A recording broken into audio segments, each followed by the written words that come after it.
దేవుడు మృతులలో నుండి ఆయన లేపినని నీ హృదయమందు విశ్వసించిన ఎడల నీవు రక్షింపబడుదువు. అలాగే అందరం కలిసి 17వ వచనం, రోమపత్రిక 10వ అధ్యాయము 17వ వచనం. కాగా వినుట వలన విశ్వాసము కలుగును, వినుట క్రీస్తును గూర్చిన మాట వలన కలుగును. దేవుని బిడ్డలారా, చాలా అద్భుతమైన వచనం. 9వ అధ్యాయంలో పౌలు ఇద్దరు అన్నదమ్ముల్ని చూపించాడు. ఒకే కుటుంబంలో పుట్టాడు. అబ్రహాము వాగ్దానంలో ఉన్నాడు. అయితే ఒక అబ్బాయి భ్రష్టత్వానికి లోనయ్యాడు, ఇంకో అబ్బాయి రక్షణలో దేవుని నిబంధనలోనికి వచ్చాడు. ఎవరు వాళ్ళిద్దరు? ఏశావు, యాకోబు. ఏశావు తాతగారు ఎవరు? ఏశావు తాతగారు ఐజాక్. ఏశావు తాతగారు ఎవరు? అబ్రహాము. ఏశావు తాత అబ్రహాము. ఏశావు నానమ్మ ఎవరు? శారా. అబ్రహాముకి ఇంకో పేరు దేవుడేం పెట్టాడు? విశ్వాసులకు తండ్రి. అబ్రహాము దేవుని వాగ్దానాన్ని పొందుకున్నాడు. ఇస్సాకు దేవుని వాగ్దానాన్ని పొందుకున్నాడు. కానీ ఏశావు ఏమయ్యాడు? భ్రష్టత్వంలోనికి వెళ్ళాడు. ఏశావు సంతానం పేరేమిటి? ఎదోమీలు. వాళ్ళు వెన్నుపోటు పొడిచేవారు అని అంటారు. అటువంటి కుటుంబంలో పుట్టి తాత my grandfather is Abraham అని చెప్పుకున్నాడు తప్పించి Abraham God and my God are same అని చెప్పలేకపోయాడు. దేవుడు అనేది ఇస్సాకు యాషావు జీవితంలో లేదు. అతను ఎప్పుడు వేటకెళ్ళడం, ఇష్టం వచ్చిన వాళ్ళు పెళ్లి చేసుకోవడం, లైఫ్ని ఎంజాయ్ చేయడమే చేశాడు తప్పించి యాషావు జీవితంలో ఆదికాండం మీరు మొత్తం చదవండి, అతని జీవితంలో ఏముండదు? రక్షణ ఉండదు. అతని జీవితంలో విశ్వాసం ఉండదు. అతని జీవితంలో ఆరాధన ఉండదు. అతని జీవితం అంతా కూడా ఎంజాయ్ చేయడమే. చివరికి నానా నాకు ఆశీర్వాదం లేదా అని ఏడుస్తాడు. కానీ ఇంకో తమ్ముడు ఉన్నాడు. ఎవరు? యాకోబు తాతయ్య ఎవరు? అబ్రహామే. కానీ యాకోబు రక్షణను పొందుకున్నాడు. యాకోబు ఇజ్రాయేలుగా మారాడు. యాకోబు ఒక రాత్రంతా దేవునితో పెనుగులాడి, నువ్వు నన్ను ఆశీర్వదిస్తేనే, దేవా నువ్వు నాకు ఉంటే చాలు, నాకు ఇంకేం వద్దు. అప్పటికే యాకోబుకి 2 భార్యలు, 12 మంది పిల్లలు, సంతానము, అంత బాగా సంపాదించుకున్నాడు, బాగా డబ్బు ఉంది. కానీ ఒక పాయింట్ ఆఫ్ టైం తన జీవితంలో నాకు ఈ డబ్బు, భార్యలు, పిల్లలు, పాడి పంటలు ఇవన్నీ నాకు సరిపో, నాకు దీనికంటే ప్రశస్తమైనది దేవుడు నాకు కావాలని ఆ రాత్రి పెనుయేలు అనే ప్రాంతంలో దేవుని దగ్గర పోరాడి యబ్బోకు నది దగ్గర మోసగాడైన యాకోబు దేవుని స్నేహితుడైన ఇజ్రాయేలుగా మారాడు. ఒకే కుటుంబంలో పుట్టారు. అబ్రహాము రక్తాన్ని పంచుకొని పుట్టారు. కానీ ఒకడు భ్రష్టుడయ్యాడు, ఒకడు రక్షించబడ్డాడు. రక్షణ ఎప్పుడు అలాగే ఉంటుంది. అర్థం చేసుకోవడం కష్టం. కానీ దేవుని భయాన్ని, దేవుని యొక్క ఆ భయంతో కానీ మనం ఉంటే రక్షణను పొందుకోవడం చాలా సులువు. కానీ నీ ఇష్టము కంప్లీట్. ఆండ్రూ ముర్రే ఆయన పుస్తకం చదువుతున్నారు, సరెండర్ అండ్ కంప్లీట్ సరెండర్. ఆ పుస్తకం చదువుతున్నాడు. అన్నాడు, సంపూర్ణంగా దేవునికి నిన్ను నువ్వు అప్పగించుకుంటేనే నువ్వు రక్షణను ఆనందించగలవు, రక్షణ పొందుకున్నావు అన్నది వస్తుంది. నీ హృదయం కాసేపు ఒక చోట, లేదంటే దేవునికి కంప్లీట్గా సరెండర్ అవ్వకుండా కొంతవరకే దేవునికి సరెండర్ చేసుకుంటే అది నిజమైన రక్షణ కాదు. అయితే ఈ రాత్రి ఇప్పుడు 10వ అధ్యాయంలో ఒక మాట మనం చదివాం, 17వ వచనంలో. కాగా వినుట వలన విశ్వాసము కలుగును. అసలు రక్షణ ఎలా పొందుతాడని పౌలు అంటున్నాడు. ఇదే 10వ అధ్యాయము 9వ వచనంలో ఏమంటున్నాడండి? యేసు ప్రభువని, అందరూ చదవండి, యేసు ప్రభువని నీ నోటితో ఒప్పుకొని దేవుడు మృతులలో నుండి ఆయన లేపునని నీ హృదయమందు విశ్వసించిన ఎడల నీవు రక్షింపబడుదువు. అంతే. 2 మాటలు చెప్పాడు. ఏమన్నాడు? నోటితో ఒప్పుకోవాలి, హృదయమందు విశ్వసించాలి. అయితే నాకు ఇలా స్పష్టంగా చెప్పుకోలేక నా ఎవరి దినాల్లో ఒక అతను ప్రసంగం విని నేను తప్పుదారిలోకి వెళ్ళిపోయాను. ఆయన ఏమన్నాడంటే, రాత్రి అంతా కూర్చుంటే నీ పాపాలన్నీ నీకు గుర్తొస్తాయి, మొత్తం అన్నీ ఒప్పుకోవాలి. రాత్రంతా ట్రై చేశా. చిన్నప్పుడు ప్రభు ఒకవేళ పాలు తాగేటప్పుడు కూడా నేను తప్పులు చేశాను, మా అప్పుడు కూడా నాకు క్షమించిన ఆయన. 1వ తరగతిలో ఏం తప్పు చేశాను నాకేం తెలుస్తుంది. 2వ తరగతి ఆయన ఆ సేవకుడు ఏదో తప్పు అతను చెప్పింది తప్పు, కానీ విన్న మేము గుడ్డోళ్ళలాగా ఆయన అనుభవం మాకు రావాలని మేము అలా ప్రార్థన చేస్తాం. ఇంకో అతను ఏం చేశాడు, రక్షణ పొందాలంటే మీరు 3 రోజులు ఉపవాసం ఉంటే రక్షణ పొందుతాను. నేను 4 రోజులు ఉన్నా, రక్షణ పొందలే. ప్రార్థనలోనే ఉన్నా, పాటలు పాట, రక్షణ రాదు. అలాగే పౌలు ఏమంటున్నాడు, వాక్యం ఏం చెప్తుంది, నీ నోటితో యేసు ప్రభు దేవుడని ఒప్పుకొని నీ హృదయం ముందు ఆయన మృతుల్లో లేచాడని విశ్వసించడం ద్వారా ఒకే మాట్లాడు ఏమన్నాడు, యూ విల్ బి సేవ్. ఆ వాక్యం వెనక ముందు ఇంకో భ్రమలో ఉండేవాడు. ఏంటా భ్రమ అంటే, నేను పాస్టర్ గారు అబ్బాయిని, నేను రక్షణ పొందడం ఏంటి, నేను పాపిని ఏంటి అనుకున్నాను. కానీ వాక్యం చెప్పింది ఏ భేదము లేదు, అందరూ దేవుని అనుగ్రహించి మహిమను కోల్పోయారు. అందరూ పాపము చేసి దేవుని అనుగ్రహించి మహిమను కోల్పోయారు. కాబట్టి రక్షణ క్రైస్తవ కుటుంబంలో పుట్టినంత మాత్రాన అవదు. అబ్రహాం గారి ఇంట్లో పుట్టాడు ఏసావు, కానీ రక్షణ పొందలేకపోయాడు. కాబట్టి ఈ రాత్రి వినుట వలన విశ్వాసము కలుగును అనే మాటను మనం చూస్తూ ఒకసారి లూకాసు వార్త 23వ అధ్యాయానికి రండి. లూకాసు వార్త 23వ అధ్యాయం. ఇక్కడ సిలువ దగ్గరికి వచ్చాం మన అందరూ ఈరోజు. వినుట వలన విశ్వాసము కలుగుననే మాట ఉంది. అయితే సిలువ దగ్గర రక్షణ చుట్టూ కొన్ని స్వరాలు వినబడుతూ ఉంటాయి. రక్షణ చుట్టూ కూడా కొన్ని వాయిసెస్ వినబడుతూ ఉంటాయి. అయితే ఆ వాయిస్ యొక్క ఇంపాక్ట్ నీలోకి ఎక్కువైపోయింది అనుకో. ఏ వాయిస్ ఇంపాక్ట్ నీలోకి ఎక్కువైతే ఒకవేళ అందులో నేను దాన్ని 2 విధాలుగా రాశాను. లోక స్వరము, యేసు స్వరం అని రాశాను. లోకం యొక్క స్వరము నువ్వు బాగా వింటే రక్షణ పొందలేవు. నెమ్మదైన యేసు స్వరాన్ని వింటే నువ్వు రక్షణ పొందుతావు. ఈ సిలువ దగ్గర గొలగొతా అనే కొండ మీద మనకి 3 సిలువ వేయబడ్డారు. ఎవరు? యేసు ప్రభు. ఆయన ఇరుపక్కల ఎవరున్నారు? 2 దొంగలు ఉన్నారు. ఈ దొంగలు ఒకడు రక్షణ పొందాడు, ఒకడు రక్షణ పొందలా. This is mystery. రక్షణ పౌలు అంటాడు, సాల్వేషన్ ఈజ్ మిస్టరీ అంటాడు. ఇది ఆశ్చర్యం. అదేంటి, ఇద్దరు దొంగలే, కానీ ఒకడు రక్షణ పొందాడు, ఒకడు రక్షణ పొందలేదు. దీనికి కారణం ఏమిటి? చాలా జాగ్రత్తగా మనం విందాం. ఇప్పుడు ఒకసారి 32వ వచనం మనం వస్తే, మరి ఇద్దరు ఆయనతో కూడా చంపబడుటకు తేబడిరి, వారు నేరము చేసిన వారు. ఇద్దరు ఎవరితో చంపబడ్డానికి తీసుకొచ్చారు? యేసుతో చంపబడ్డానికి తీసుకొచ్చారు. వారిద్దరూ ఏం చేశారు? నేరము చేశారు. కానీ యేసు నేరము చేయని వాడు, రక్షకుడు మధ్యలో ఉన్నాడు. 2 పాపులు, 2 దుర్మార్గులు యేసయ్య దగ్గరికి వచ్చారు. 2 చంపబడ్డానికి వచ్చారు. 2 శిక్షావిధిలో ఉన్నారు. అయితే ఒకడు మోక్షాన్ని, పరలోకానికి వెళ్ళాడు, ఒకడు వెళ్ళలేకపోయాడు. దానికి కారణం ఏమిటి? మనకి ఇక్కడ కొన్ని స్వరాలు వినబడుతూ ఉంటాయి. 34వ వచనం మనం చూద్దాం. 34వ వచనం, వాళ్ళు యేసు దగ్గరికి తేబడి వారు నేరము చేసిన వారు.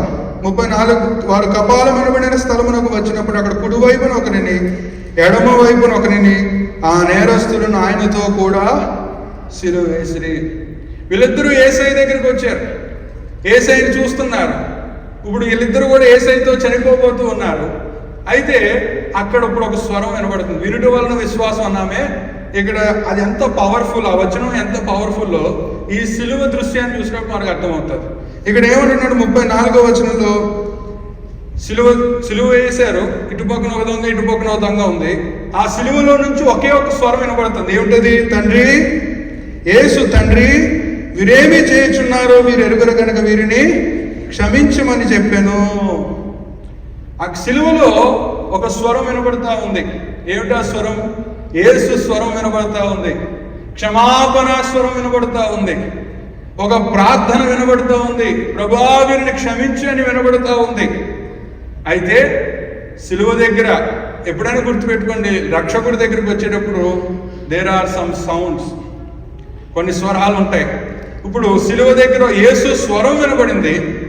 ఇప్పుడు ఏం వినబడుతుంది? 34వ వచనం, 35వ వచనంలో ఇంకో స్వరం వినబడుతుంది. ఏంటి? ప్రజలు నిలువబడి చూచుచుండిరి. అధికారులు లోకపు అధికారుల స్వరం వినబడుతుంది. ఏమిటంటున్నారు? వీడు ఇతరులను రక్షించెను, వీడు దేవుడు ఏర్పరచుకొనిన క్రీస్తు ఆయన ఎడల తను తాను రక్షించుకొనినని అపహసించిరి. వీడు దేవుడు ఏర్పరచుకొనిన క్రీస్తు అయిన ఎడల తన్ను తాను రక్షించుకొనినని అపహసించిరి. సిలువ దగ్గర ఇంకో స్వరం వినబడుతుంది. ఇది లాజిక్లతో కూడిన స్వరం. యేసుప్రభు ఎందుకు చచ్చిపోవాలి? యేసుప్రభు దేవుడు అన్నవాడు ఎందుకు చచ్చిపోవాలి? 3 మేకలకి ఎందుకు ఏలాడాలి? లాజిక్లు. ఇది ఈ రోజు కాదు, ఆ రోజే సిలువ దగ్గరే ఈ మాట వినబడుతుంది.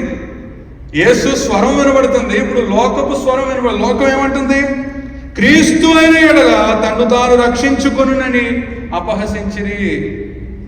యేసును చూస్తూ ఉన్నారు, అక్కడ ఆయన బాధను చూస్తూ ఉన్నారు, వేదనను చూస్తూ ఉన్నారు.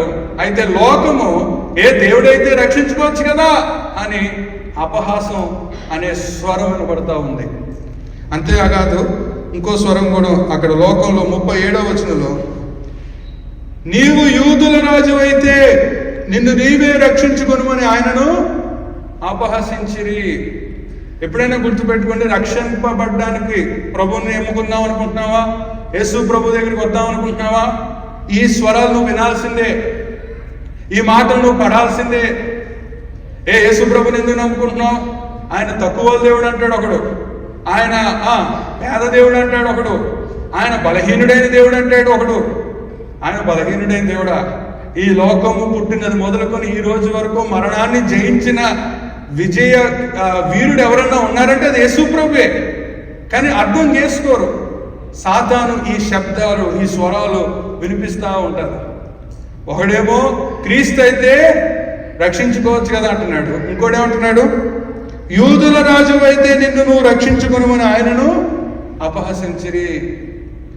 చాలా మంది యూనివర్సిటీలకు వెళ్ళాక అప్పటి వరకు చక్కగా చదువుకుంటారు, అప్పటి వరకు చక్కగా సండే స్కూల్కి వెళ్తాడు, కాలేజీలకు వెళ్తాడు, బైబిల్ స్టడీలకు వెళ్తాడు. కానీ యూనివర్సిటీకి వెళ్ళగానే ఆడు ఈ లోకపు స్వరాలు గట్టిగా వినబడతాయి అక్కడ. ఎందుకంటే అక్కడ పాస్టర్ గారు ఉండరు, సంఘ పెద్దలు ఉండరు, సంఘం చర్చ్ ఉండదు. ఈ లోకపు స్వరాలు యూనివర్సిటీలో ఎక్కువ వినబడేటప్పటికి వీడు క్రైస్తవుని అని చెప్పుకోవడానికి కూడా భయపడతాడు. నేను క్రైస్తవుని అని ఒప్పుకోవడానికి కూడా భయపడతాడు. అంత భయం. ఎందుకంటే ఏమనుకుంటారో అని భయం. కాబట్టి దేవుని బిడ్డలారా, సిలువ దగ్గర మనం 2 స్వరాలు వింటున్నాం. ఒకటి యేసు స్వరం. యేసు ఏమంటున్నాడు? తండ్రి వీరు ఏమి చేయుచున్నారు, వీరు ఎవరు కనుక వీరిని క్షమించండి అని ఒక స్వరం. అంటే సిలువ దగ్గర ఇంకో స్వరం ఏమంటుంది? రక్షించుకోలేడా? బలం లేదా? దేవుడు అంటున్నాడు కదా, దేవుడైతే తను రక్షించుకోవాలి కదా అని ఇదొక స్వరం వినబడుతూ ఉంది. ఇప్పుడు అలాంటి స్వరాలు ఎంత హాని చేస్తాయో చూద్దాం. అలాంటి స్వరాలకి నువ్వు లొంగావా, నువ్వు రక్షింపబడలేవు. నువ్వు సంపూర్ణంగా దేవుడికి నీ హృదయాన్ని సమర్పించుకోలేవా, నువ్వు ఈ ఒక దొంగలా మిగిలిపోతావు. ఒక దొంగ పరలోకానికి వెళ్ళిపోయాడు, ఒక దొంగ మాత్రం నరకానికి వెళ్ళాడు. సిలువ దగ్గరికి వచ్చాడు, యేసుని చూశాడు, యేసు మాట విన్నాడు. కానీ ఎవరి ఇన్ఫ్లుయెన్స్ ఎక్కువైందండి? వినుట వలన విశ్వాసం. అంటే నువ్వు ఎక్కువ ఏం వింటున్నావు మనం ఆలోచించాలి. యేసుని గురించి కాకుండా ఈ మధ్య నేను పోర్ట్లాండ్ మీటింగ్స్ ఉంటే నాకు 2 కాల్స్ వచ్చి, ఒకటి ఫోన్ చేసి, అన్నా తెలుగుదేశం ఎక్కింది, భలే హ్యాపీగా ఉన్నాను అంటే. ఇంకోటి ఫోన్ చేసి, అన్నా మటన్ కర్రీ తెచ్చుకున్నాను, మంచి కుక్కర్ మీద ఉంది, ముక్క దిగట్లేదన్నా, జగన్ ఓడిపోయాడు అని అంటాడు. అంటే వాళ్ళు విని వాళ్ళ ధ్యాస, ఒకటి సంతోషంగా ఉన్నాడు, ఒకటి బాధపడుతున్నాడు. మెతుకు దిగట్లేదన్నా అని ఒకడు. అంటే ఏంటి? వాళ్ళు ఏం వింటున్నారు? వాళ్ళ ధ్యాస అంతా ఎక్కడుందంటే ఈరోజు చర్చలు ఎంత దారుణం అంటే, ఉదయం ఆరాధన జరుగుతుంటే ఒక అబ్బాయి ఆ పక్కన కూర్చున్నాడు. ఆరాధన సమయంలో ప్రభువుని జ్ఞాపకం చేసుకోవాల్సిన సమయంలో, ప్రభువుని ఆరాధించవలసిన సమయంలో ఫోన్లో ఇండియా పాకిస్తాన్ మ్యాచ్ వస్తుంది. ఎంత దారుణం అనిపించిందంటే, అలాంటి వాళ్ళు చూసినప్పుడు మెసేజ్ అయినా అదే భయం వేసింది నాకు. సిలువ దగ్గరికి వస్తారు వాళ్ళు, చర్చిలో కూర్చుంటారు వాళ్ళు, ప్రభువుని కనపరుద్దామని వస్తారు. కానీ వాడు ఈ చెవులో అది పెట్టుకున్నాడు, ఎయిర్పోర్ట్ ఏంటి ఇటు ఉంటే నేను తిడతాను నీ చెవులో పెట్టుకున్నాడు. ఫోన్లో అది కామెంటరీ, ఇక్కడ దేవుని వాక్యము, జీవము కలిగిన వాక్యం ఇక్కడ చెప్పబడుతూ ఉంటుంటే వాడు తన చెవుని దేనికి ఇచ్చాడు? లోకానికి ఇచ్చాడు. ఒక ఆయన ఒక ఆంటీ గారు ఫోన్ చేసి మా ఆయన గారు మంచం పట్టేసాడు, ఒక 2 మాటలు చెప్పమంటే ఏది ప్రభుత్వం ఆయన అన్ని కలగన్నాడంట ప్రభుత్వం వస్తుందని. 2 మాటలు చెప్పండి. నేను ఒకటి అన్నా, యేసు ప్రభుకే ఆఫర్ ఇచ్చాడు. ఎవరు? సాతాను. ఏమన్నాడు? ఈ లోకాధికారం అంతా నాదే, నువ్వు నాకు మొక్కు నీకు ఇచ్చేస్తున్నాడు. అంటే ఇది సాతానుగాడి రాజ్యం. ఇది ఆ సాతాను రాజ్యాన్ని పరిపాలించే వాళ్ళు అందుకంటే మోసగాలు. మన దృష్టి అటు మీద ఉండకూడదు. అందరూ పరిశుద్ధిలో మనల్ని పరిపాలించేది కాదే. మనం వాళ్ళకి అభిమానులుగా ఉంటే నీ వినుట వలన విశ్వాసం, అంటే నువ్వు దేవుని గురించి వినకపోతే నువ్వు ఈ లోకం, ఇప్పుడు చూడండి సిలువ దగ్గర లోక స్వరం వినబడతా ఉంది. లోకంలో స్వరాలు అతను అవి చూశాడు. యేసు దేవుడు అని తెలుసు, కానీ వీళ్ళు ఏమనుకుంటారో, వీళ్ళని సంతోష పెట్టాలి, నా ఫ్రెండ్స్ని సంతోష పెట్టాలి, నా పై అధికారిని సంతోష పెట్టాలి, మా ప్రొఫెసర్ని సంతోష పెట్టాలి. ప్రొఫెసర్లు కొంతమంది ఎథిస్టులు, వాళ్ళు దేవుడు లేడు అనుకుంటాడు. వీడు వాడి దగ్గర మార్కులు రావడం కోసం అవసరమైతే దేవుని కూడా పక్కన పెట్టేసి, ఈరోజు యూనివర్సిటీలో పిల్లలు అయితే సార్ మేము కూడా ఎథిస్టే sir, I don't believe in Bible sir అని అంటున్నారు కొంతమంది. అంటే లోకాన్ని తన ప్రొఫెసర్ని సంతోష పెట్టడానికి, తన మేనేజర్ని సంతోష పెట్టడానికి, తన ఫ్రెండ్స్ని సంతోష పెట్టడానికి, తన బంధువుని కొంతమంది తన పొలాన్ని సంతోష పెట్టడానికి. వాళ్ళ దృష్టి అంతా సంతోష పెట్టడమే. ఇక్కడ వీడు కూడా ఏమనుకున్నాడంటే, నేను అధికారుల్ని సంతోష పెడితే, యేసు ప్రభుని తిడితే, అధికారుల్ని సంతోష పెడితే నేను సిలువ నుంచి దాన్ని కింద దించేస్తాను అనుకున్నాడు. ఎప్పుడు లోకము చంపాలనుకుంటే చంపేస్తుంది అంతే. లోకము మోసము, లోకమంతా మోసమే. పాల డబ్బాల దగ్గర నుంచి, పిల్లోడు పాలిచ్చే దగ్గర నుంచి అంతా మోసమే. ఇక్కడ అమెరికాలో కూడా మోసమే. కాబట్టి దేవుని బిడ్డలారా, ఈ లోక స్వరాన్ని విన్న ఒక దొంగ పరిస్థితి ఏంటో మనం చూద్దాం. ఇప్పుడు 39వ వచనానికి వద్దాం. ఆ సిలువ దగ్గరికి వచ్చాడు, యేసుని చూశాడు. యేసు స్వరము విన్నాడు, లోకం స్వరం విన్నాడు. అయితే లోకం స్వరం విన్నాక అతనిలో వచ్చిన మార్పు మనం చూద్దాం. 39వ వచనం. వేలాడవేయబడిన ఆ నేరస్తులలో ఒకడు ఆయనను దూషించుచు. వీళ్ళకి దేవుడంటే కోపం, కష్టం వస్తే కోపం, బాధ వస్తే కోపం, ఉద్యోగం పోతే దేవుడి మీద కోపం, వీసా రిజెక్ట్ అయితే దేవుడి మీద కోపం, పిల్లలు సరిగ్గా చదవకపోతే దేవుడి మీద కోపం. పిల్లలు సరిగ్గా చదవకపోతే దేవుడు ఏం చేశాడు? నువ్వు చదివించుకోవడం మానేస్తావు. ఏమండి వీళ్ళ కోపం దేవుడంటే. ఈ సిలువ దగ్గర ఇతనికి ఒక బాధతో వచ్చాడు, కష్టంతో వచ్చాడు, కానీ అదంతా ఏదో దేవుడు చేసినట్టు ఏమంటున్నాడు అక్కడ? ఆయనను దూషించుచు. అంటే వాళ్ళందరూ తిడుతున్నారు కదా అని ఈడు కూడా తిడటం మొదలుపెట్టాడు. ఆయనను దూషించుచు. చాలా మంది దేవుడి దగ్గరికి ఏమంటారు? కష్టం తీరిపోవాలని వస్తారు. ఇక్కడ ఇతను ఒక ప్రార్థన చేస్తాడు. మనం వెళ్దాం. అయితే ఇక్కడ దేవుణ్ణి దూషించుచు. నువ్వు లోక స్వరాన్ని ఎక్కువ వింటే, లోకంలో ఉన్న పనికి మాలిన ఛానల్స్, యూట్యూబ్లు, టీవీలు, ఇలాంటివన్నీ ఎక్కువ వింటా ఉన్నావు అనుకో, నువ్వు దేవుణ్ణి ఎక్కువ తిడతా ఉంటావు. నువ్వు వాక్యం ఎంత ఎక్కువ వింటే దేవుణ్ణి అంత ప్రేమిస్తావు. లోకాన్ని నువ్వు అలా లోపలికి పంపించుకుంటా అది చూడకూడని చూస్తూ నువ్వు నీ హృదయాన్ని నింపుకుంటే నువ్వు దేవుని దూషిస్తూ ఉంటావు. ఇక్కడ ఇతను సిలువ దగ్గర దేవుని స్వరం వినబడుతుంది, లోకం స్వరం వినబడి, అయితే లోకాన్ని ఇంప్రెస్ చేద్దామని దేవుణ్ణి దూషించడం మొదలుపెట్టాడు. నువ్వు లోకము స్వరము వింటే మొట్టమొదటిగా చేసేదంటే దేవుణ్ణి దూషిస్తావు. రెండవది చూద్దాం. అదే 9వ వచనంలో దేవుణ్ణి దూషిస్తావు. ఆ తర్వాత ఏమంటున్నాడు? ఒకడు ఆయనను దూషించుచు. 2 నీవు క్రీస్తువు కదా. నువ్వు లోకము స్వరం వింటే దేవుణ్ణి దూషిస్తావు. 2 దేవుణ్ణి ప్రశ్నిస్తావు. నువ్వు నిజమైన దేవుడు అయితే ఎన్నిసార్లు బాప్తిసం తీసుకొని చర్చికి వచ్చి 30 సంవత్సరాలు అయ్యాక కూడా నువ్వు నిజమైన దేవుడు అయితే, మా అమ్మాయికి సీటీపీ, నువ్వు నిజమైన దేవుడు అయితే ఆయన ఎన్నిసార్లు నిజమైన దేవుడు అని ప్రూవ్ చేసుకో. వీళ్ళు లోకము బాగా పనికి మారినవన్నీ వినేవాళ్ళు చేసే రెండో పని ఏంటంటే దేవుణ్ణి ప్రశ్నిస్తారు. మొదట దేవుణ్ణి దూషిస్తారు, 2 దేవుణ్ణి ప్రశ్నిస్తారు. ఏమంటున్నాడు? ఏమండి, సిలువ దగ్గర ఆ మహానుభావుడు అటువంటి దేన ప్రార్థన చేస్తే, తండ్రి వీరేమి చేయుచున్నారో వీరు ఎరుగరు కనుక వీరిని క్షమించండి అని. క్రీస్తు కాకపోతే ఈ లోకంలో ఒక చెంప మీద కొడితే ఇంకో చెంప చూపించిన వాడు ఎవరైనా ఉన్నారంటే యేసు ప్రభు. ఆయన కొరడాలతో కొడుతూ ఉంటే, ఆయన బట్టలు చీల్చేస్తూ ఉంటే, ఆయన తల మీద ముండ్ల కిరీటాన్ని పెడతా ఉంటే, ఆయన మొహం మీద ఉమ్ము వేస్తూ ఉంటే, ఆయన్ని బిడుగుతులతో గుద్దుతూ ఉంటే, ఆయన్ని రోడ్డు మీద ఈడ్చుకుంటూ వెళ్తూ ఉంటే, ఎరా నన్ను ఎందుకు కొడుతున్నారని అనకుండా, తండ్రి వీరేమి చేయుచున్నారో వీరు ఎరుగురు కనుక వీరిని క్షమించండి అని ఆ పుణ్యాత్ముడు ప్రార్థన చేస్తుంటే, వీడు మళ్ళీ ఈ లోకాన్ని ఇంప్రెస్ చేద్దామని, లోకాన్ని మాటలు వింటున్న వీడు ఏమంటాడు, నువ్వు క్రీస్తువు కదా. దేవుణ్ణి దూషించాడు, దేవుణ్ణి ప్రశ్నిస్తున్నాడు. సిలువ దగ్గర ఆయన ప్రశ్నిస్తున్నాడు, నువ్వు క్రీస్తువు కదా. ఈరోజు చాలా మంది లోకం ఇంజెక్ట్ ఎక్కువైపోయి సినిమాలు పిచ్చి పిచ్చివన్నీ చూసి వాడు ఏం చేస్తాడంటే, వాళ్ళలో నుంచి వచ్చే రియాక్షన్ అటు సిలువ దగ్గరికి వచ్చినా కూడా వాడు ఎలా అంటాడంటే దేవుణ్ణి ప్రశ్నిస్తాడు. మూడోది మనం చూద్దాం. దేవుణ్ణి దూషించాడు, దేవుణ్ణి ప్రశ్నించాడు. ఇప్పుడు 39వ వచనం చూద్దాం. నిన్ను నీవు రక్షించుకొనుము, నిన్ను నువ్వు రక్షించుకొనుము. దేవునికి సలహా ఇస్తున్నాడు, దేవుణ్ణి దూషిస్తున్నాడు, దేవుణ్ణి ప్రశ్నిస్తున్నాడు. మూడోది ఏంటి, దేవునికి సలహాలు ఇస్తాడు. ప్రభువా మరి ఫ్రీమౌంట్లోకి ఇల్లులు కొన్నాం, అన్ని సేల్ అయిపోయి కొత్త కమ్యూనిటీ ట్రేసీలో వస్తుంది, మరి అక్కడ ఒక 2 బెడ్రూమ్ ఇప్పించి ప్రభా. దేవుడికి సలహా, ప్రభువా మాకు ఒక ఇల్లు ప్రభు అంటే ఇది నిజమైన ప్రార్థన. ప్రభా మా ట్రేసీలో కొత్త కమ్యూనిటీ వస్తుంది, అక్కడ ఇండియన్స్ ఎక్కువ ఉన్నారంటే అందులో ఒక ఇల్లు ప్రభా, నువ్వు దేవునికి డీటెయిల్స్తో సహా ప్లాట్ నెంబర్తో సహా. కొంతమంది ఇలా ప్రార్థన చేస్తారు. అది సరైన ప్రార్థన కాదు.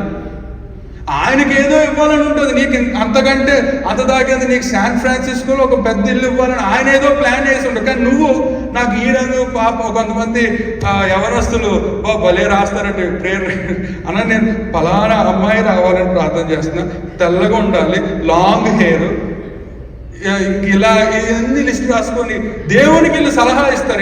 అంటే సినిమాలు ఎక్కువ చూస్తాడు, సో సినిమాల్లో ఉండే అమ్మాయిడికి రావాలని కోరుకుంటాడు. కొంతమంది కార్లు పిచ్చి, కొంతమంది వీళ్ళు చూడండి ఏమంటున్నాడు, నిన్ను నువ్వు రక్షించుకొని. దేవునికి సలహా దేవుని రక్షించుకోమని చెప్తున్నాడు. లోకము ఎక్కువైపోతే, లోకమును నువ్వు మునిగిపోతే నీలో వచ్చే ప్రవర్తన ఇది. నీలో ఎలాంటి ప్రవర్తన, దేవునికి సలహాలు ఇస్తావు. ప్రభా నాకు ఇలాగే మా పిల్లలు, ఒక ఆయన మొన్న పోర్ట్లాండ్ వెళ్ళాడు, అక్కడ వాక్యం చెప్పి ఒక ఆయన వచ్చి మాట్లాడుతూ, బ్రదర్ దేవుడు మమ్మల్ని దీవించాడు, ఒక మంచి బిడ్డనిచ్చాడు, చాలా సంతోషం బ్రదర్. అయితే ఈడు హార్వర్డ్లో చదవాలని ప్రార్థన చేస్తున్నాను బ్రదర్. ఆడితో పుట్టి 2 నెలలు కూడా వల్ల హార్వర్డ్ యూనివర్సిటీ ప్లాన్ చేసేసాడు ఆయన. అంటే ప్రార్థన దేవుడు ప్రభు కానీ ఏదో చేయాలని ఉంటుంది ప్రభు, కానీ నువ్వు దేవుడు. కొంతమంది ఇలా లోకంతో ఇన్ఫ్యూజ్ అయిపోయి ఊర్లో పిల్లలందరూ ఇంజనీర్లు అవుతున్నారు, అందరూ డాక్టర్లు అవుతున్నారు, మా పిల్లోడు కూడా అలాగ అవ్వాలి, లేదంటే మా వీధిలో ఇతను బాగా డబ్బులు సంపాదించి మా పిల్లోడు కూడా రియల్ ఎస్టేట్లోకి వెళ్ళాలి. ఇలాగ లోకాన్ని నువ్వు చూస్తే కొద్దీ నీకు అలాంటి కోరికలే మొదలవుతాయి, అలాంటి ఆలోచనతోనే ఉంటావు. ఇతను దేవుని ప్రశ్నించాడు, దేవుని దూషించాడు, ఇప్పుడు దేవునికి సలహా ఇస్తున్నాడు. ఇక 4వది మనం చూద్దాం. 39వ వచనం. మమ్మును కూడా రక్షించుమని ఏమంటున్నాడంటే, మమ్మును కూడా రక్షించుమని చెప్పాను. దేవుణ్ణి ఫైనల్గా సలహా అడుగుతున్నాడు, సహాయం అడుగుతున్నాడు. ఇది లోకం ఇంజెక్ట్ అయిపోతే, లోకంలో నువ్వు మునిగిపోతే వచ్చే ప్రవర్తన ఇది. సిలువ రక్షకుడు అక్కడే ఉన్నాడు. వాడు ఒక భక్తుడు విలియం మెక్డొనాల్డ్ అని ఆయన తన బిలీవర్స్ బైబిల్ కామెంటరీలో రాస్తా అంటాడు, వీడు తాత్కాలికమైన రక్షణ అడిగాడు. Today 90% of Christians are like this thief అన్నాడు అని ఎక్స్ప్లెనేషన్ ఇచ్చాడు. వీడు ఆ క్షణానికి నన్ను సిలువ మీద తప్పించని ప్రార్థన అడిగాడు. నిజమైన ఆ క్షణం ఆ సిలువ మీద అతనే నిన్ను నువ్వు రక్షించుకొని మమ్మను కూడా రక్షించమని చెప్పాను. ఆ క్షణానికి నేను తప్పించుకుంటే చాలు, ఈ కష్టం వెళ్ళిపోతే చాలు, నాకు ఈ సస్పెన్షన్ పోతే చాలు, ఈ వీసా వస్తే చాలు, ఈ బిడ్డ పుడితే చాలు, మా అమ్మాయి ఆరోగ్యంగా ఉంటే చాలు, ఫీజు వస్తే చాలు అంటే ఆ క్షణమే దేవుడు వాళ్ళకు గుర్తొస్తాడు. సిలువ దగ్గరికి వచ్చాడు, రక్షకుడిని చూస్తున్నాడు, రక్షణ కళ్ళ ముందు అతను కనబడుతూ ఉంది, కానీ లోకముతో ఇంజెక్ట్ అయిపోయాడు. ఆ అరుపులు కేకలు అవి వాటి మీద కాన్సన్ట్రేషన్ పెట్టాడు, అధికారుల మీద కాన్సన్ట్రేషన్ పెట్టాడు. ఈరోజు చాలా మంది క్రైస్తవులు ఆ లోకంలో ఉన్న గొప్ప గొప్ప వాళ్ళనే చూస్తూ ఉంటారు, లోకంలో ధనవంతుల్నే గమనిస్తూ ఉంటారు, కొంతమంది సినిమా వాళ్ళకి ప్రవర్తించాలనుకుంటూ ఉంటారు. కానీ ఇతను కూడా ఆ లోకాన్ని చూసి, ఆ అరుపులు చూసి, అధికారులు చూసి, అందరూ తిడుతున్నారు కదా అని తిట్టాడు, పంపించాడు. అందరూ దేవుని ఎగతాళి చేస్తున్నారు కదా నీడు ఎగతాళి చేద్దాం అనుకున్నాడు. కానీ మిస్ అయిపోతున్నాడు, ఒక గొప్ప నిత్య జీవాన్ని, పరలోకాన్ని మిస్ అయిపోతున్నాడని తెలియట్లేదు. లోకముతో ఎవడైతే నిండి లోకాన్ని తన హృదయంలో పెంచుకుంటా ఉంటాడో అటువంటి నిజంగానే రక్షకుడి దగ్గరికి వచ్చిన రక్షణను కోల్పోయే స్థితిలోకి వెళ్ళిపోతాడు. నువ్వు యేసు ప్రభు దగ్గరికి వస్తే, సిలువ దగ్గరికి వచ్చినప్పుడు నువ్వు విడిచిపెట్టాల్సింది లోకాన్ని. నీ హృదయంలో లోకపు ఆశలను చంపుకోవాలి, నీ లోకపు కోరికలను పక్కన పెట్టాలి. ఇతను సిలువ దగ్గర ఉండి లోకాన్ని తనలో నింపుకొని లోకస్తుడిగా దేవుడి దగ్గర ప్రవర్తిస్తాడు. చాలామంది ఈరోజు సిలువ దగ్గరికి వచ్చి రక్షకుడు లేకుండా వెళ్ళిపోతూ ఉన్నారు. అబ్రహాము తాతయ్యే, కొంతమంది అంటారు మా తాతగారు బిషప్ అన్నా, మా తాతగారు మా అమ్మమ్మ మంచి పాస్టర్ గారు అన్నా. అంటే దట్ డోంట్ కేర్.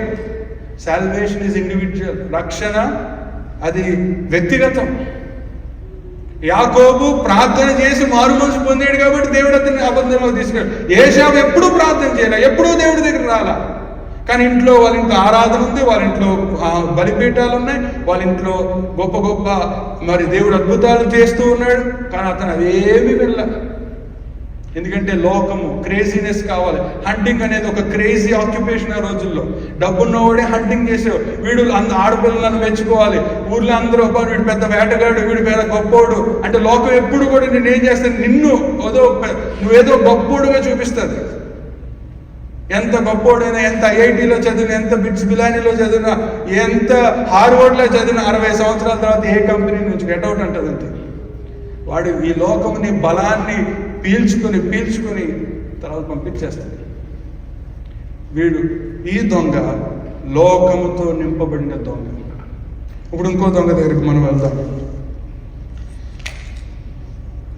సిలువ దగ్గర 2 స్వరాలు మనం చూసాం, ఒకటి లోకపు స్వరము, ఇంకోటి దేవుని స్వరం. ఆ దేవుని స్వరాన్ని విన్న ఇతను 40వ వచనంలో దేవుని స్వరాన్ని సిలువ దగ్గర విన్న వాడి జీవితం ఎలా ఉంటుందో చూద్దాం. 40వ వచనంలో ఏముందంటే, అయితే 2వ వాడు వానిని గద్దించి. వీళ్ళు నిజమైన మారు మనసు కలిగిన వారి జీవితాలు. లోకము నీకు ఎన్నో చెప్తుంది, లోకము నిన్ను ఎంతో మోసం చేయాలని ప్రయత్నిస్తుంది. కానీ సిలువ దగ్గర ఆ దేవాది దేవుని యొక్క ప్రార్థన విన్నాడు ఇతను. ఎన్నో అరుపులు కేకలు వింటున్నా, ఏంటి తండ్రి వీరు ఏమి చేయుచున్నారో వీరు ఎరుగురు కనుక వీరిని క్షమించమన్న ఇతను ప్రార్థన చేస్తున్నాడు. మేమా దూషిస్తున్నాం, బూతులు తిడుతున్నాం, కానీ ఇతనేంటి ఇలాంటి ప్రార్థన చేశాడని అవన్నీ అతని చుట్టూ ఎగతాళులు అపహాసాలు వినబడుతున్నా కూడా ఇతను ఆ దేవుని స్వరాన్ని విన్నాడు. విన్న వెంటనే ఏం చేశాడు, లోక స్వరాన్ని గద్దించాడు. ఆ పక్కన ఒక దొంగ అరుస్తూ కేకలేస్తూ దేవుని తిడతా ఉంటుంటే ఈ దొంగ ఆ లోక స్వరాన్ని గద్దించాడు. మన జీవితంలో ఈ గద్దింపు కావాలి. నిన్ను లోకము ఇన్ఫ్లుయెన్స్ చేయడానికి నీ దగ్గరికి వచ్చినప్పుడు పో నా దగ్గర నుంచి, నా దగ్గర నుంచి పో సాతానాన్ని దాన్ని మనం పంపించాలి తప్పించి దాన్ని ఎంటర్టైన్ చేయడం మొదలు పెట్టావా ఇంకంతే. కొంతమంది వచ్చి ఇంకా ఏంటంటే మీరు ఇలాంటి అద్దెంట్లోనే ఉంటున్నారు, సొంత ఇల్లు కొనుక్కోరా అని లోకము, అదిగో నిన్నగాక మొన్న వచ్చాడు ఆయన ఇల్లు కొనుక్కున్నాడు, మీ తర్వాత పుట్టినాడు ఆడి ఇల్లు కొనుక్కున్నాడు అని ఇలాంటి మాటలు చెప్పినప్పుడు సాతానా పో అనండి. అబ్రహాం గారు ఏమన్నాడు, ఏమయ్య అబ్రహాం ఇంకా గుడారాల్లో ఉంటావంటే నేను పునాదులు గల పట్టణం కొరకు ఎదురు చూస్తూ ఉన్నా, ఇంకా మీరు సెటిల్ అవ్వలేదా, ఇంకా ఇలాంటి మాటలు నిన్ను లోకంలో ధనవంతుడు చేయాలని చెప్పడానికి వచ్చే సలహాలన్నీ కూడా నువ్వు వేసినామలు గద్దించి బయటకు పంపించాడు.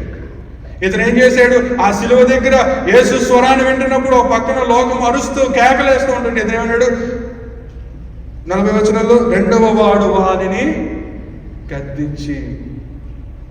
నీ ఫ్రెండ్స్ రారా సిగరెట్ కాలుద్దాం అంటే గద్దించాలి, మందు తాదారా అంటే గద్దించాలి, వ్యభిచారం చేద్దాం అంటే గద్దించాలి, వాళ్ళని ఎంటర్టైన్ చేద్దాం. అయ్యో ఫ్రెండ్ ఏమో అనుకుంటాడు అని నువ్వు వెళ్ళావా? పాపము వలన వచ్చి జీతము మరణం.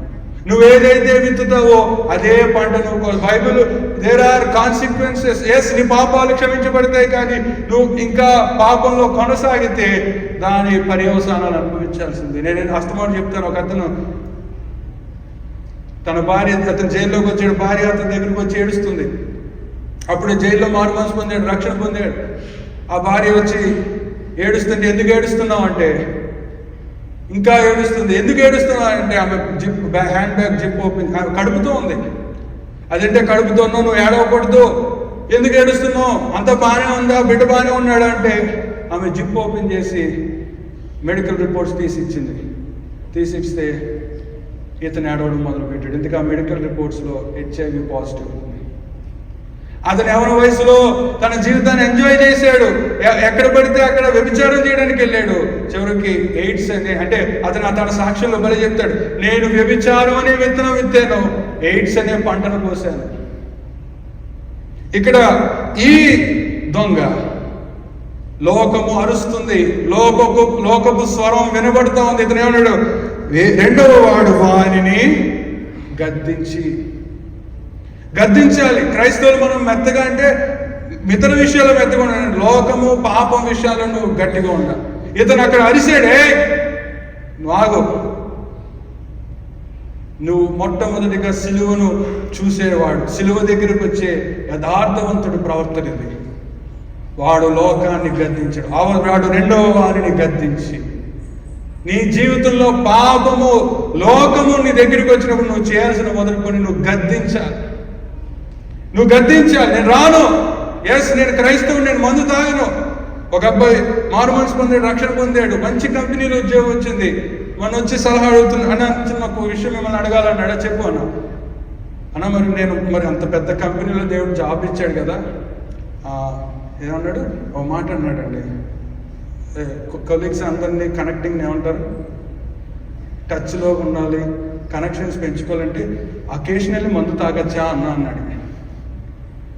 నేను పేరు చెప్పాడు కానీ నేను అకేషనల్లీ మందు తాగచ్చా అంటే, నేను నువ్వు మారు మనసు పొందకపోయితే తాగేవాడివే, తాగు, నేనేవాడిని కాదు.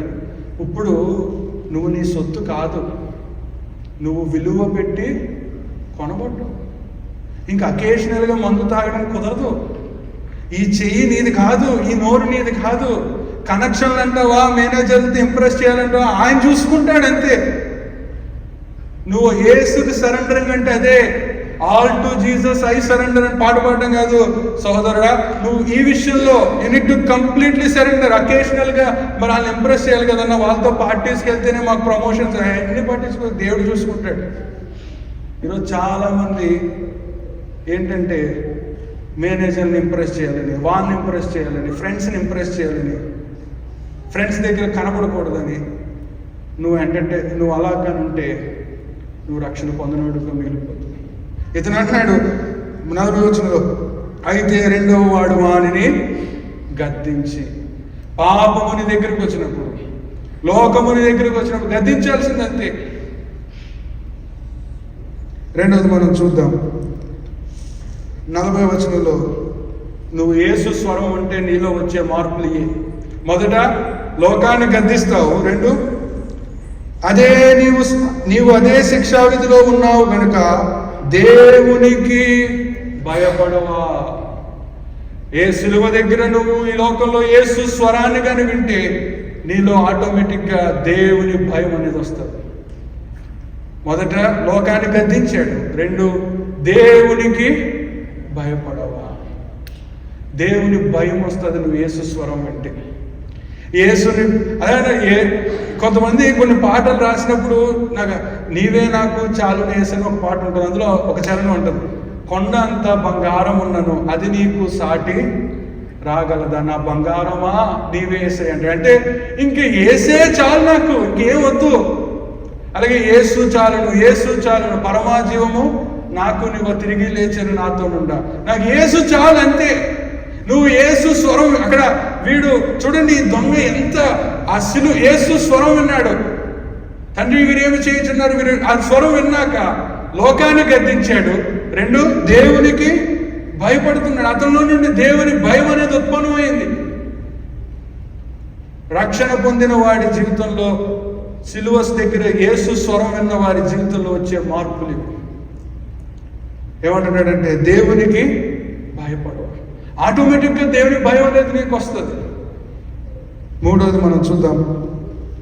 41వ వచనంలో, మనకైతే ఇది న్యాయమే, మనము చేసిన వాటికి తగిన ఫలము పొందుచున్నాము, కానీ ఈయన ఏ తప్పిదము చేయలేదని చెప్పి. రియలైజేషన్, సిలువ దగ్గర పశ్చాత్తాపం అనేది వస్తుంది. యేసు స్వరం నీ జీవితంలో నువ్వు నిజంగా దేవుని స్వరం విన్నవాడు అయితే, నేను పాపినే ప్రభు అనే ఆ భావం, ఆ అండర్స్టాండింగ్ నీకు వస్తుంది. ఏమంటాడు చూడండి 41లో, మనకైతే ఇది న్యాయమే, మనము చేసిన వాటికి తగిన ఫలము పొందుచున్నాము. చాలా మందికి పాపి అంటే కోపం వచ్చేస్తుంది, పాపం అంటే బాధ వచ్చేస్తుంది. కానీ వాస్తవానికి నువ్వు సిలువ దగ్గరికి వచ్చినప్పుడు అర్థం చేసుకునేది అయితే, నాలో ఏ మంచిదనం లేదు ప్రభువా అని అంటావు. సిలువ దగ్గరికి వచ్చి యేసు స్వరం వింటే, నేను దుర్మార్గుని ప్రభు. అలా గొప్ప తత్వవేత్త అయిన పౌలు ఏమంటాడంటే, ఆయన అంటే ఇంకా యేసులో లోతుకి వెళ్ళిపోయిన వాళ్ళు ఇంకా వాళ్ళ, నేను ఇంగ్లీష్లో అయితే బాండ్ సర్వెంట్ అంటాడు. పౌలు లెటర్స్ అన్నీ కూడా అపోస్తులను అని కొన్నిసార్లు చెప్తారు, ఎక్కువసార్లు దేవుని సేవకుడు, ఐఎమ్ సర్వెంట్ ఆఫ్ గాడ్. ఇప్పుడు ఈ టైటిల్ ఏమైపోయిందంటే అందరూ ఓన్లీ పాస్టర్లుగా వర్తించు. మనందరం అతను ఎంత తన్మయమైపోయి దేవుని యొక్క క్రీస్తులో అతను లోతుకి వెళ్ళాడు కాబట్టి అతను అర్థమాట, నేను సేవకుడిని, నాలో ఏముందండి, నేను ఎవరినండి. ఇంకొన్నిసార్లు అంటాడు, పాపుల్లో ప్రధాన పాపిని నేను.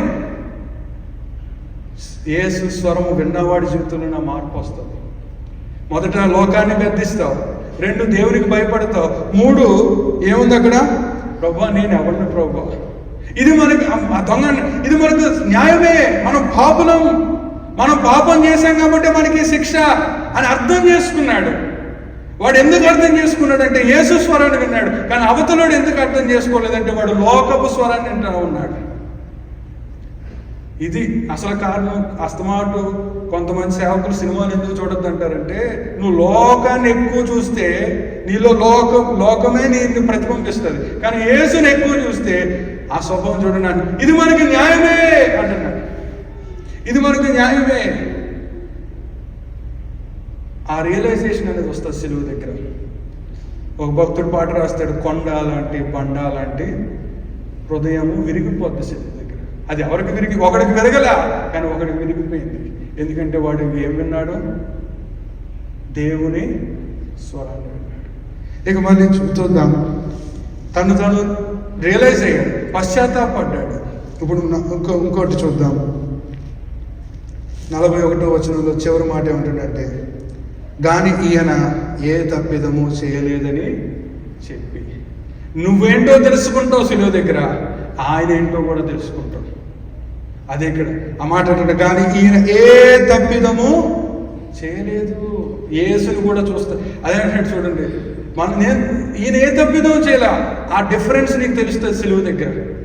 నువ్వు యేసు స్వరాన్ని వింటేనే నీకు ఆ రియలైజేషన్ వస్తుంది. లేదంటే నోటి మాటలే, మా అమ్మగారు ఎలా ప్రార్థన చేసేవారు, మా నాన్నగారు ఎలా ప్రార్థన చేసేవారు, అదే ప్రార్థన రిపీట్ చేస్తావు. కానీ నువ్వు నిజంగా సిలువ దగ్గర యేసు స్వరాన్ని వింటే నీకు అర్థమైపోద్ది, నువ్వేంటో తెలిసిపోద్ది, ఆయన ఏంటో తెలిసిపోద్ది. అదే ఆరాధన. ఆరాధన అంటే నువ్వేంటో తెలుసుకుని ఆయన ఏంటో తెలుసుకోవడమే ఆరాధన. ఆయన మహిమపరచడమే ఆరాధన, ఆయన ఘనపరచడమే ఆరాధన, నిన్ను నువ్వు తగ్గించుకోవడమే ఆరాధన. ఈరోజు ఆరాధన అనే గ్లిమ్స్ మారిపోతుంది. ఈరోజు చాలా చోట్ల ఆరాధన మారిపోతుంది. స్తుతి ఆరాధన పెట్టి అదొక కైండ్ ఆఫ్ ఆరాధన. కానీ ఇక్కడ నిన్ను అతను ఏంటో తెలుసుకున్నాడు సిలువ దగ్గర, ఆయన ఏంటో తెలుసుకున్నాడు. ఆయనలో ఏ తప్పిదమో లేదు. ఇంకేం చూద్దాం. యేసు స్వరం వెంటే వచ్చే విశిష్టత. యేసును పరీక్షించాడు. ఇప్పుడు 42వ వచనం, ఆయనను చూచి. యేసు స్వరం విన్నాక ఇక చూడాలని అనిపించదా? యేసుని, ఆయనను చూచి. చిన్నప్పుడు బిడ్డ పుట్టిన వెంటనే వాడు ఎవరిని చూడాలనుకుంటాడు? కొంచెం నెల, 2 నెలలు, 3 నెలల తర్వాత ఎవరిని చూడాలనుకుంటాడు? తన తల్లిని. ఎందుకంటే 1వ నెల, 2వ నెలలో సైట్ పెద్దగా కనిపించదు, కానీ 3వ నెల నుంచి సైట్ స్పష్టంగా కనబడుతుంది. ఇంకా తల్లిని చూడాలని ఆరాటపడతాడు. ఎక్కడికి వెళ్ళినా అమ్మ దగ్గరికి వచ్చారనుకుంటాడు. యేసు స్వరం విన్నాక ఆయనను చూచి. ఆ యేసుని చూడాలనుకుంటాం కదా. ఏంటి, ఏమి సంపాదించలేదంటే యేసు ఉంటే చాలు అంటారు. ఏంటి నెక్స్ట్ ఏంటి అంటే యేసు ఉంటే చాలు అంటారు. ఇల్లు ఎక్కడ కొంటున్నావు అంటే యేసు ఉంటే చాలు అంటారు. ఏ కారు కొంటున్నావు అంటే యేసు ఉంటే చాలు అంటావు. పిల్లల విషయం యేసు ఉంటే చాలు అంటే దట్ ఈస్ సరెండరింగ్. ఆయన చూసుకుంటాడు. నువ్వు ఇంకా నీ పిల్లలు, నీ బ్రతుకు, నీ జీవితం అంతా ఆయన చేతిలో పెట్టేసి ఆయనే చూసుకుంటాడు.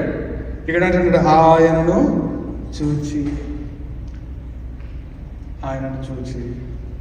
ఆ తర్వాత యేసును చూడడం చూశాడు. ఇప్పుడు 42వ వచనంలో ఆయనను చూచి, యేసు నీవు నీ రాజ్యంలోనికి వచ్చినప్పుడు నన్ను జ్ఞాపకము చేసుకో. యేసును చూశాడు. యేసుని అడిగాడు. ఏమడిగాడు? అప్పటికప్పుడు రక్షించమని అడిగాడా? ఇంకెప్పటికీ రక్షించమని అడిగాడు? ఇంకెప్పటికీ.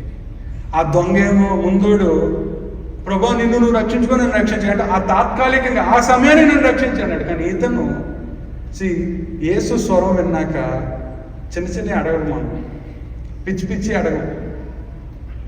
వాళ్ళు మైక్రోవేవ్ని కొన్నారు, మాకు మైక్రోవేవ్ కావాలి, వాళ్ళు ఇది చేశారు. అలాంటి మనం అడగం. ఇంకా యేసుని స్వరం విన్నాక, యేసు స్వరం విన్నాక ఏమన్నట్టున్నాడు? నీవు నీ రాజ్యములోనికి వచ్చినప్పుడు నన్ను జ్ఞాపకం చేసు. యేసుని స్వరం విన్న వాళ్ళు చేసే ప్రార్థన ఇది. ప్రభువా, నా బిడ్డలు గొప్ప వాళ్ళు అయితే అయ్యారు, కానీ నా కొడుకు, నా కూతురు పరలోకంలో ఉండాలి. ఇది ప్రతి తల్లి, నిజమైన యేసు స్వరం విన్నవాడు తల్లిదండ్రుల ప్రార్థన. నా మనవుడు పరలోకంలో ఉండాలి. సెయింట్ అగస్టిన్ తల్లి తన చరిత్ర రాస్తా అంటాడు, నా తల్లి కన్నీటి ప్రార్థనా ప్రవాహంలో కొట్టుకుంటూ పరలోకానికి వచ్చాడు. అడు వ్యభిచారి, దుర్మార్గుడు, తల్లిదండ్రుల్ని ఏడిపించేవాడు. కానీ వాళ్ళ అమ్మ ప్రార్థన ఒకటే, నా కొడుకు పరలోకం. అందుకే అతను గొప్ప సేవకుడిగా మారి ఈరోజు క్రిస్టియన్ థియాలజీకి ఎంతో గొప్ప చేశాడు. కానీ అతను తన చివరిగా నా తల్లి కన్నీటి ప్రార్థనా ప్రవాహంలో కొట్టుకుంటూ పరలోకానికి వచ్చాడు. ఈ రాత్రి సిలువ దగ్గర యేసు స్వరం విన్నవాడి ప్రార్థన. లోకపరమైంది ఏది అడగలేదు. ఎవరు అడుగుతున్నాడు? నాకు ఇల్లు ఇవ్వు ప్రభువా, నా భార్యను చూసుకో ప్రభువా, నా కొడుకుని చూసుకో ప్రభువా అన్నట్లా.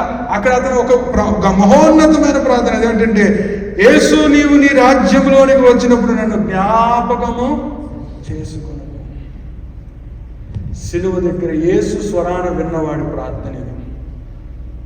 యేసు స్వరాన్ని, యేసుని చూచి అతను అడిగి చేసిన ప్రార్థన. అయితే చివరిగా 43 మనం చదువుదాం. అందుకు ఆయన వానితో, నేడు నీవు నాతో కూడా పరదేశంలో ఉందో అని నిశ్చయముగా నీతో చెప్పుచున్నాను. నేడు నువ్వు నాతో కూడా పరదేశం, నిశ్చయముగా చెప్తున్నాను. ఇంతకంటే వాగ్దానం ఏం కావాలి? ఇది కాదా మన భక్తి? ఆదివారం చర్చికి వచ్చేది దేనికి? ప్రార్థన చేసేది దేనికి? మనం ప్రభువుని నమ్ముకుంది దేనికి? ఆయనతో ఉండాలనే కదా. ఈ దొంగ ఒక్క గంటల్లో రక్షణ పొందేసింది. అతను చర్చికి వెళ్ళా, బాప్తీసం తీసుకోలే, కానీ అతను యథార్థంగా యేసు స్వరాన్ని విన్నాడు, యేసుని చూశాడు, యేసుని అడిగాడు, పరలోకాన్ని పొందుకున్నాడు. ఈ రాత్రి సిలువ దగ్గర ఒక దొంగను మనం చూసాం. వాడు లోకముతో నింపబడిన దొంగ.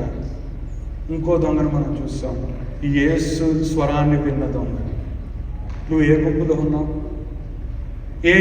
ఎటుపక్క ఉన్నాను? లోక స్వరంతో వినబడి ఆ దొంగలాగా దేవుణ్ణి దూషిస్తూ, దేవుణ్ణి ప్రశ్నిస్తూ, దేవునికి సలహా ఇస్తూ, తర్వాత దేవుని సహాయాన్ని, తాత్కాలికమైన సహాయాన్ని కోరుకుంటున్నారు. వాడు లోకంలో భక్తి అంతా కూడా అంతే. కొంతమంది ఇతర మతాలను అడుగుతూ, ఏంటి మీ భక్తి అంటే, మన వ్యాపారం బాగా జరగాలండి, పిల్లలు బాగుండాలండి, ఆరోగ్యం ఉండాలండి, దానికి ఎంతైనా ఖర్చు పెడతాను అంటే వాళ్ళ భక్తి అక్కడికే సరిపోయింది. ఆరోగ్యం బాగుండడం కోసం ఒక కైండ్ ఆఫ్ పూజ, లేదంటే ఉద్యోగం కోసం ఒక కైండ్ ఆఫ్ యజ్ఞాలు, అధికారం కోసం, అంటే ఆ భక్తి అదంతా లోకము అంతే. లోకంలో ఏ మతమైనా సరే అది లోకానికే పరిమితం. కానీ యేసయ్య దగ్గరికి వచ్చేటప్పటికి నీకు ఇంకా లోకపు ఇష్టమైన ఆలోచనలు ఉండవు, ఇంకా అంతా పరలోకపు ఆలోచనలే. పరలోకపు కోరిక, ఆయనను చూడాలనే కోరిక, ఆయనతో గడపాలనే కోరిక. వాడి యొక్క ఇంటెన్షన్ ఏంటి, ఆ ప్రార్థనలు ఏంటంటే, నేడు నీ రాజ్యంలో వచ్చినప్పుడు నన్ను జ్ఞాపకం చేసుకోమని ఎందుకు అంటున్నాడంటే, ఆ యేసయ్యతో ఉంటే చాలు నాకు. అతని యొక్క అల్టిమేట్ థింగ్ ఏంటంటే, యేసయ్యతో ఉండాలి, నేను యేసయ్యతో గడపాలి, యేసయ్యతో నీ రాజ్యంలో నేను ఉండాలి, అంతే అతను కోరుకుంటుంది. అతనికి పరలోకం అంటే ఏంటో తెలియదు. అతను ఎప్పుడు మీటింగ్కి వెళ్ళి ఉండడు. కానీ అతను సిలువ దగ్గర యేసు స్వరాన్ని విన్నప్పుడు అతనిలో వచ్చిన మార్పు, లోకాన్ని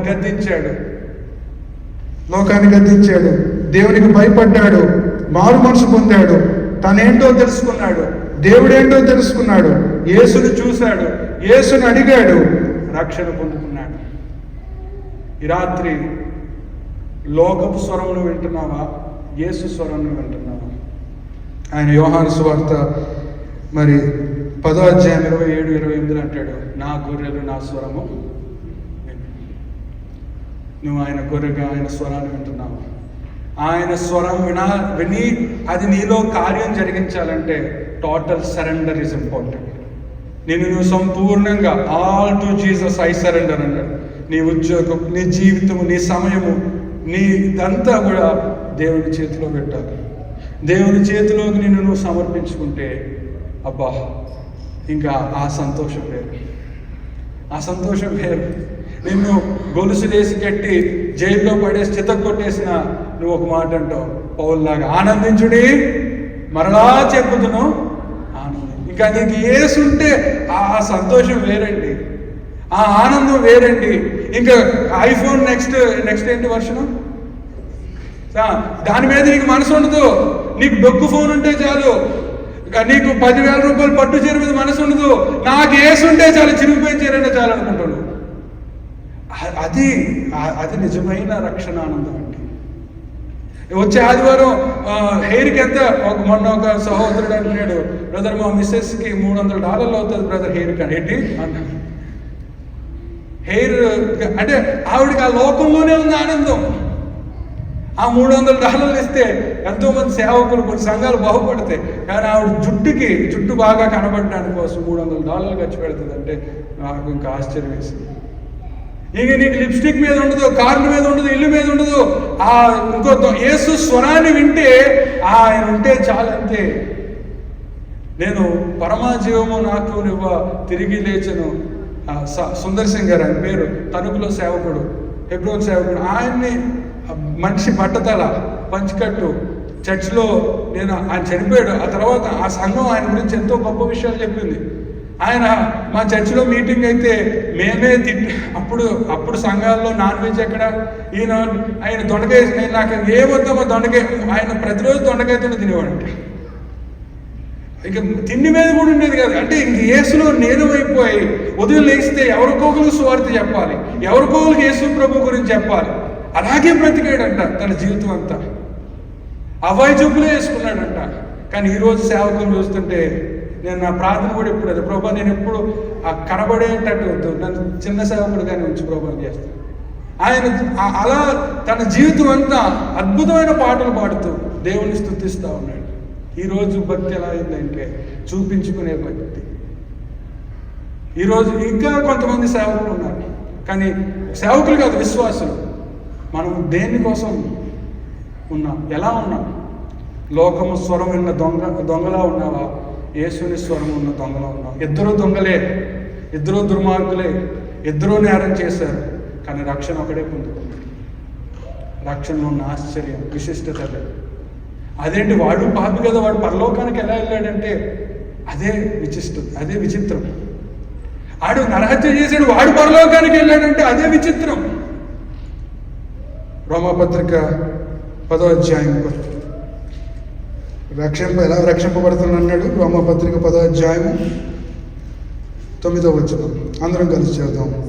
యేసు ప్రభు అని నీ నోటితో ఒప్పుకొని దేవుడు మృతులలో నుండి ఆయన లేపనని హృదయం అందు విశ్వసించినట్టు నీవు రక్షణ. అంతేకాకుండా మళ్ళీ 17వ వచనం, కాగా వినుట వలన విశ్వాసం. ఏం వినుట వలన? ఏంటండి? క్రీస్తును గూర్చిన మాట వినుట వలన. నేను ఈరోజు ఒక ప్రశ్నతో ఈ ప్రసంగాన్ని ముగిస్తాను. ఉదయం లేచినప్పటి నుంచి ఎంతసేపు నువ్వు న్యూస్ ఛానల్స్ వింటున్నావు, ఎంతసేపు యూట్యూబ్ వింటున్నావు, ఎంతసేపు యేసు ప్రభు గురించి వింటున్నావు, ఎంతసేపు ఆయన వాక్యాన్ని చదువుతున్నావు, ఆయన వాక్యాన్ని నీ చెవుల్లో వింటున్నావు. అలా వింటే పౌలేమంటున్నాడంటే వినుట వలన విశ్వాసము. ఎవరి గురించి? యేసుని గురించి వింటే నీ విశ్వాసం పెరుగుతుంది.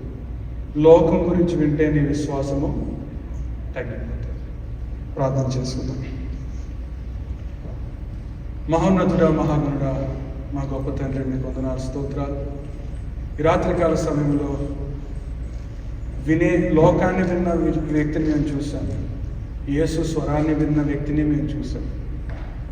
లోకాన్ని వింటే లోకమే మాలోకి ప్రవేశించి అది ప్రతిబింబిస్తుంది. దేవుణ్ణి దూషిస్తాం, దేవుణ్ణి ప్రశ్నిస్తాం, దేవునికి సలహాలు ఇస్తాం, తాత్కాలికమైన విషయాలు దేవుని దగ్గర సహాయాన్ని కోరుకుంటాం. కానీ యేసు స్వరాన్ని విన్న దొంగను మేము చూసాం. లోకాన్ని గద్దించాడు ప్రభు. నాయన, మేమందరం కూడా పాపము మా దగ్గరికి వచ్చినప్పుడు మేము దాన్ని గద్దించి దాన్ని సహాయించాం. పాపాన్ని తిరస్కరించేటట్టు చేయండి, పాపాన్ని అసహించుకునేటట్టు చేయండి. అలా మేము అసహించుకోవాలంటే నీ స్వరాన్ని మేము ఇంకా లోతుగా వినాలి. నీ స్వరాన్ని ఇంకా ఎక్కువగా వింటేనే మాకు పాపం మీద అసహ్యత వస్తుంది. నాయన, దేవుని భయం వస్తుంది నీ స్వరం వింటే. నిన్ను గూర్చి వింటే నిన్ను చూడాలనిపిస్తుంది. నిన్ను గురించి వింటే మేమేంటో మాకు తెలుస్తుంది. నిన్ను గురించి మేము వింటే నువ్వెవరో మాకు అర్థమవుతుంది. నిన్ను గురించి మేము వింటే మా ప్రార్థన, మా ఆశలో మార్పు వచ్చుతుంది. ఆ దొంగ లోకంలో నాకు ఇది కావాలి, అది కావాలని అడగలేదు, కానీ నీ రాజ్యంలో వచ్చినప్పుడు నన్ను జ్ఞాపకం చేస్తూ అన్నాడు. రక్షణ కొట్టేశాడు ప్రభు. ఒక దొంగ మాత్రం ఆ లోకంలో స్వరం వింటూ, వాళ్ళు ఎగతాళి చేస్తున్నారు, వాళ్ళు నిన్ను తిడుతున్నారు కదా, నిన్ను తిడుతూ ఆ సమయంలో తను ఇతరుల్ని ఇంప్రెస్ చేద్దామని ఒక గొప్ప రక్షణను కోల్పోయాడు.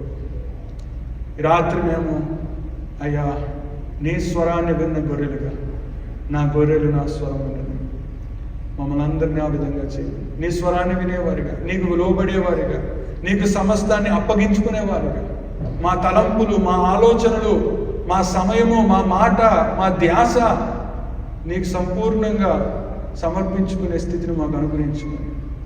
ఆ దొంగ ఎలా అయితే రక్షణ పొందాడు, అతను దొంగే, నేరం చేసిన వాడే, కానీ పరలోకానికి ఎలా అయితే వెళ్ళిపోయాడు. మేము ఈ సమయంలో మేము పాపులమే, మేము దుర్మార్గులమే, మేము అనీతిమంతులమే అయ్యా, కానీ మమ్మల్ని రక్షించండి.